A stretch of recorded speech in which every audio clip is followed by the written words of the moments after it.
This is a strategy that involves trend line breakouts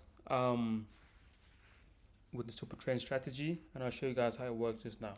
So for those of you that don't know what a breakout is when price is on an uptrend as such, or on a downtrend, and it eventually breaks our trend line. We need to draw a trend line. It eventually breaks our trend line, indicating that price wants to reverse. All right, that is a trading concept that works. Many people use it, so we're gonna use the same concept in combination with our super trend strategy. All right, so let's get started. So whenever price prints a sell signal or buy signal, we just need to find out if we've had a breakout. All right, so let's say for example we've had a buy signal right here, as you can see. So we're gonna go to take our trend line, draw it, make sure we have a good amount of touches. 1, 2, we have 2 touches, that's good enough.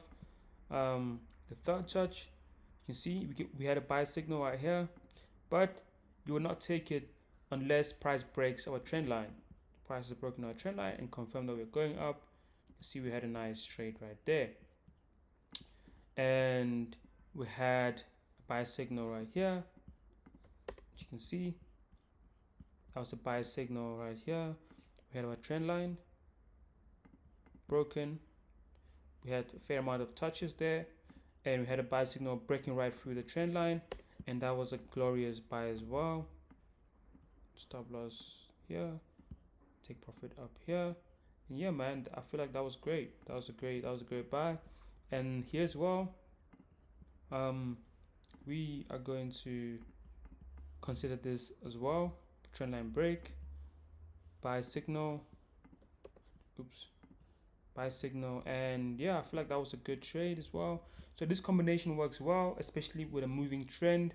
Try this strategy. Feel free to comment if you need help, and I'll help you in the comment sections. Thanks for watching the video, and I'll see you in the next one.